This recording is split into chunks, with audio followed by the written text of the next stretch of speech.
Morning, Lebo, and thank you for having us. Tiny, let's talk about this. I mean, what inspired the idea to start such a competition for young people specifically?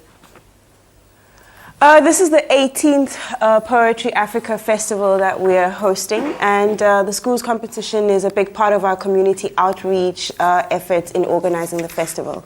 So for years we've been inviting learners to submit poetry, and then we sort of invite them to come to the theater. We have a very big award evening on the Friday of the festival, which would be on the 17th of October. The festival runs from the 13th to the 18th of October. For now, we're calling for learners to submit poems in English, isiZulu, and Afrikaans. And our deadline is the 19th of September. We're looking for poems on any subject in these languages, and a lot of the young people that we have given awards to at the festival have gone on to become poets and perform. It's a way for us to encourage them, to draw them into the world of poetry and the arts, and hopefully to identify talent and future poets who will grace our stages in the festival.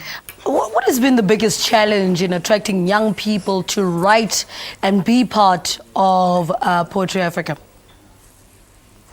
Well, poetry is firstly a very varied kind of art form. I think it draws one from the traditions of our entire country, but also it's one that's got the potential to be very contemporary and modern. And I don't think that we struggle a lot to get poetry enthusiasts or to get young people to become poetry enthusiasts and therefore enter the competition.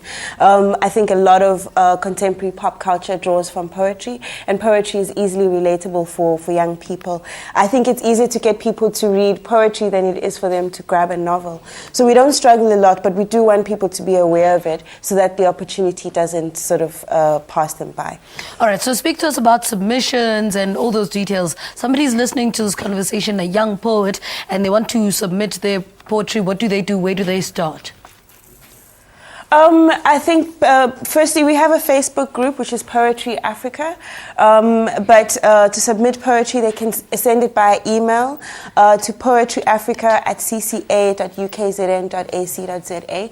They should include, obviously, their contact details and their names, but also the name of their school and how we can contact their school once they've won the prize. This way, we can be sure that they are, in fact, a scholar. Those who don't have access to email can send it via fax to 031-260-3074.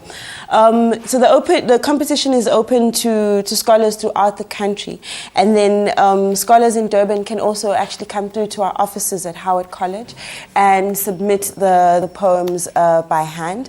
We are at the Center for Creative Arts building, the old yellow house outside the main gate, and we're open to taking entries by hand. We'd like teachers to get involved in the process of entering the poems. I think it helps the young learners to have more confidence, but also it helps us to contact them and, send prizes and arrange for them to be at the theater when the prizes are being given away, which is a really important part of motivating young people to write.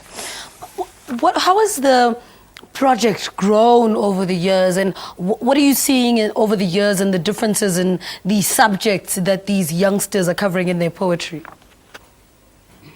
The people who are in the selection committee, my colleagues in the selection committee, always say that they get a whole wide range of subject matters. I think that as adults, we tend to think that the experiences that we have, that we consider adult experiences, we do enough to protect our children from, and that's actually not true. I think children are writing about really traumatic experiences that they have in growing up in South Africa, but they're also writing with a lot of hope and a lot of hope for the country and where we're going. They write irreverent subjects as well. They write about themselves. Everyone writes about themselves from time to time. And so for us, really, when we could put out a call for the schools competition, we want to hear what the experiences of young people are out there, because I think it's a very interesting mirror into what we are and where we are as a country. All right. Tiny, thank you so much for talking to us. Always such a pleasure having you on this program. Tiny Mungwe, who is the project manager of Poetry Africa. Let's take a break. Stay with us. Thank you.